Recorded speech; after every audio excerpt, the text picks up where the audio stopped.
Emma sat at her desk, surrounded by piles of paperwork. She had been working late every night for the past few weeks, picking up extra tasks from colleagues who never helped out. Despite her tireless efforts, her manager barely acknowledged her contributions. She felt drained, invisible, and frustrated. One afternoon, while taking a break, Margaret, a senior employee with years of experience, sat next to her. Margaret noticed how exhausted Emma looked and asked, "You seem like someone who's been giving away their best and getting nothing in return." Emma sighed. "I feel like I'm invisible. I work so hard, but no one appreciates it. I just don't know what else to do." Margaret nodded slowly, as if she had seen this all before. "Let me tell you a story about a man who didn't realize his own worth." Emma turned her head, curious. There was a man who owned a beautiful antique painting. He had it hanging in his living room for years, but one day he decided it wasn't worth much. He needed some quick cash, so he sold it to a local art dealer for a fraction of what it was truly worth. Margaret paused, letting the words sink in. A few months later, the painting was recognized by an art expert who instantly saw its immense value. The painting was worth hundreds of thousands of dollars, but by then, it had already been sold, and the man never saw a penny of its true worth. Emma frowned. So, he didn't realize the value of what he had and lost out on the opportunity? Margaret nodded. Exactly. Sometimes we're so caught up in doing things for others or working without recognition that we forget to acknowledge our own value.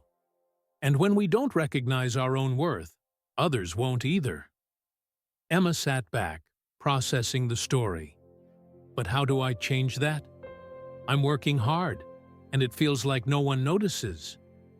Margaret smiled gently.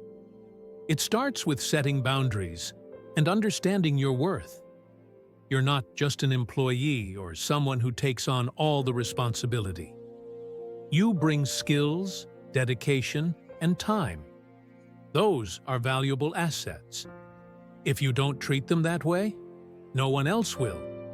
Emma nodded, unsure but willing to listen. Here's what you need to do, Margaret continued. Start by recognizing your own value. What are the things you bring to your job that no one else does? What do you deserve in return for that? Whether it's recognition, fair compensation, or a healthier work-life balance. Emma thought for a moment. I'm good at solving problems under pressure. I manage projects efficiently, and I'm always available to help my team. I want to be appreciated for that. Good, Margaret said.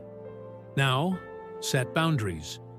You cannot continue to give more of yourself than you're receiving in return. If someone asks you to take on a task, ask yourself, what is my time worth? Is this reasonable? Am I being fairly compensated? If it doesn't align with your worth, it's okay to say no. But won't that make me seem difficult? Emma asked, anxious. Margaret shook her head. Not at all. It will show that you value your time and energy, and people will respect that. The more you respect your own value, the more others will start to as well.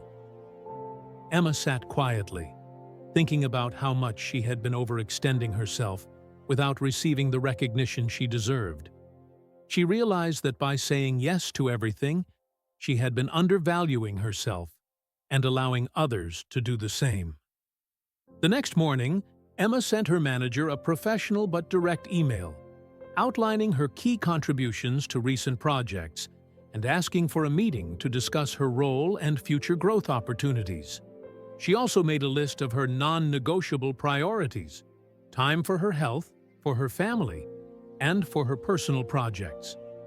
By setting these boundaries, Emma felt a sense of control and confidence she hadn't experienced in months. She knew that to be valued, she first needed to recognize her own value and act on it. Later that week, Emma had her meeting with her manager.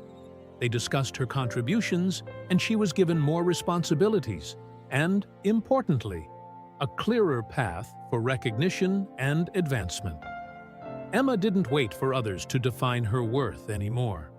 She started making decisions that reflected her true value, and as a result, her relationships, at work and in life, began to shift. Her days no longer felt like a series of compromises. They were steps toward a future where her value was recognized, not just by others, but by herself. If you're feeling undervalued, ask yourself, do you recognize your own worth? Start by defining your value, setting boundaries, and acting on that understanding. Your time, your energy, and your contributions are worth more than you may realize. Don't let anyone take that for granted. Thank you so much for watching, and stay happy.